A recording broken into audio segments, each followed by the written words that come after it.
नरसिंहपुर जिला अस्पताल प्रशासन ने टाइप 1 डायबिटीज से प्रभावित लोगों के लिए विशेष देखभाल की दिशा में एक महत्वपूर्ण कदम उठाते हुए जिला सरकारी अस्पताल के प्रति शुक्रवार T1D फॉलोअप क्लिनिक चलाया जा रहा है।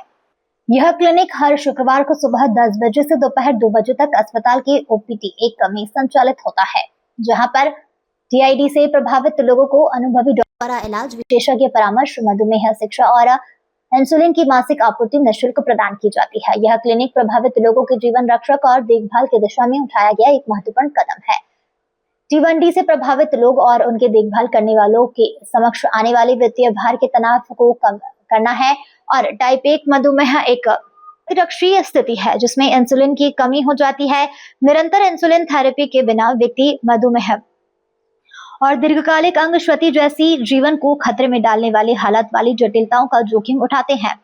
T1D की आजीवन प्रकृति के लिए बार बार अनुवर्ती दौरे, प्रयोगशाला प्रशिक्षण और इंसुलिन और आपूर्ति के लिए दैनिक जेब से खर्च की आवश्यकता होती है। ऐसे बोझ जो परिवारों को वित्तीय कठिनाइयों में डाल सकते हैं। देखभाल और आर्थिक अंतर को कम करने की दिशा में जिला अस्पताल ने NCD OPD के भीतर स्थित साप्ताहिक T1D क्लिनिक बहुविषयक सहायता को केंद्रीकृत करता है ताकि T1D वाले लोगों और उनके देखभाल करने वालों को अब कई विभागों में जाने या आध्यात्मिक लागत वाले वहन करने की आवश्यकता न हो। जी सर, क्या कहेंगे? पहले बड़ों को डायबिटीज की दवाई दी जाती है और आज से बच्चों को डायबिटीज की दवाई दी जा रही है। ये जो राष्ट्रीय कार्यक्रम के तहत प्रत्येक शुक्रवार को डायबिटिक डे मनाया जाता है बच्चों के लिए स्पेशली। इसमें हम OPD में आने वाले जो बच्चे हैं उनके लिए जो जुवेनाइल डायबिटीज है उसकी स्क्रीनिंग करते हैं।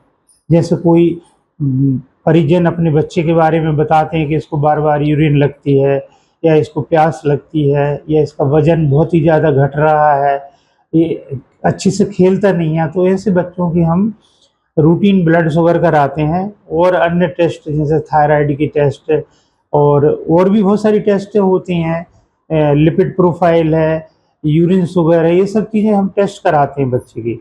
और यदि उसमें स्क्रीनिंग में ये पाया जाता है कि बच्चे की शुगर हाई है तो ऐसे बच्चों को हम जुवेनाइल डायबिटीज के रूप में चिन्हित करते हैं और इंसुलिन इंजेक्शन इनका स्टार्ट करते हैं, जिससे भविष्य में होने वाले अन्य कॉम्प्लिकेशनों में कमी आती है, दूसरा बच्चे के विकास में वृद्धि होती है। तो इस कार्यक्रम के तहत इस सभी बच्चों को हम स्क्रीनिंग करते हैं प्रत्येक शुक्रवार को, इसलिए प्रत्येक शुक्रवार को हम डायबिटिक डे मनाते हैं और अस्पताल में आने वाले बच्चों को रजिस्टर्ड करते हैं, उनके मोबाइल नंबर लेते हैं, उनको समय समय पे यहाँ हॉस्पिटल बुलाते हैं, किस तरह से उनको इंजेक्शन लेना है, कहाँ से उनको दवा मिलेगी और उनको पेन कहाँ से मिलेंगे इंजेक्शन के, और इंजेक्शन जो है उनको समय पर उपलब्ध कराते हैं।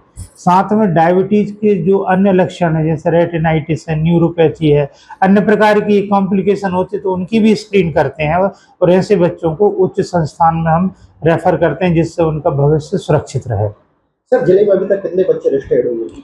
जिले में अभी हमारे पास में 15 बच्चे हैं जो रेगुलरिटी से आते हैं और निरंतर 1-2 पेशेंट एक आध सप्ताह में नया हमसे डायग्नोज होता है तो उसको हम फॉलोअप में लेते हैं। सर, हम आपको परिचय चाहिए चैनल के माध्यम से। जी, परिचय चाहिए। मैं doctor RK Mehra, MD paediatrics और इस जिले में वरिष्ठ शिशु रोग चिकित्सक हूँ। सर, क्या कहेंगे T1D सरकार का एक? देखिए, टाइप 1 डायबिटीज़ जो है ये बहुत कॉमन होता जा रहा है। कारण क्या है ये तो मालूम नहीं, तो बहुत सारे ऐसे बच्चे मिल रहे हैं जिनको बचपन से ही डायबिटीज़ है और इस डायबिटीज़ की जो खासियत है वो ये है कि इस डायबिटीज़ में आपको इंसुलिन ही लेनी पड़ती है। इंसुलिन के अलावा इसका कोई दूसरा इलाज नहीं है। तो मध्य प्रदेश शासन ने टाइप 1 डायबिटीज़ के लिए जो छोटे बच्चे हैं उनमें होने वाले डायबिटीज़ के लिए विशेष प्रबंध किए हैं।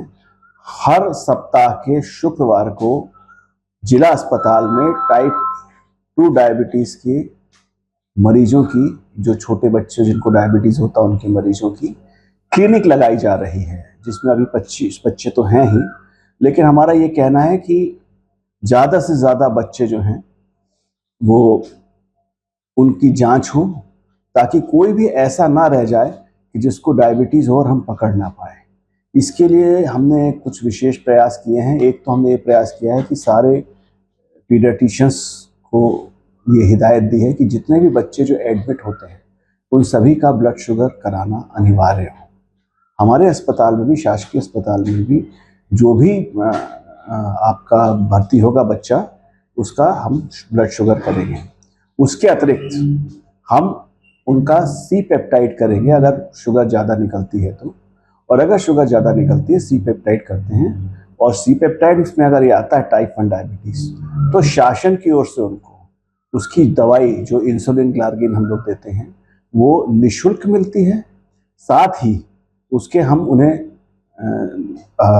ग्लूकोमीटर भी देते हैं जिससे वो अपनी शुगर चेक कर सकें, और उसके साथ 100 स्ट्रिप्स भी देते हैं। मतलब अगर 3 महीने तक आप उसको शुगर को चेक कर सकते हैं। और हमारा निवेदन ये है कि अगर आपके बच्चे को कुछ इस तरह की हो कि बहुत ज़्यादा पानी पी रहा हो, बहुत ज़्यादा खाना खा रहा हो, बार बार पेशाब जा रहा हो बिना किसी कारण से आपका बच्चा, तो आप उसको शिशु रोग विशेषज्ञ को दिखाएं, उसकी ब्लड शुगर कराएं, और टाइप 1 डायबिटीज़ अगर हो तो उसका समुचित इलाज कराएं।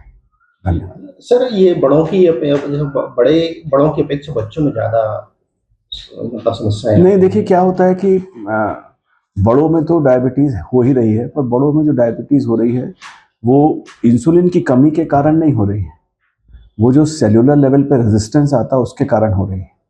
तो बड़ों के लिए बहुत सारी दवाइयाँ हैं, लेकिन बच्चों में वो इसलिए हो रही है क्योंकि बचपन से ही पैनक्रियाज में जो 1 ग्राम, पैनक्रियाज में 1 ग्राम बीटा सेल्स होते हैं बस पूरी बॉडी में, और वो 1 ग्राम बीटा सेल्स अगर एक बार खत्म हो गए तो फिर उसका कोई दूसरा वो नहीं है, बाहर से ही इंसुलिन देनी पड़ती है। तो बच्चों में ये है, इंसुलिन ही देनी पड़ती है और लंबे समय तक देनी पड़ती है। लेकिन मैं आपको बता दूं कि जिस मरीज को सबसे पहली बार इंसुलिन दी गई थी, उस समय आमतौर पे टाइप 1 डायबिटीज़ के लोग मुश्किल से 8-9 साल या 10 साल तक जीते थे, वो 84 साल तक जिए। तो हमारा ये कहना है कि इंसुलिन एक जादुई दवा है आपके बच्चों के लिए। आप उन्हें इंसुलिन दीजिए और वो लगभग वैसे ही जिएंगे जैसे सामान्य व्यक्ति जी रहे हैं। उनको अंदर नहीं बन रही इंसुलिन तो हम बाहर से दे रहे हैं। तो मेरा ये कहना, ज़्यादा से ज़्यादा लोग जांच कराएं और क्लिनिक में आएं और देखें।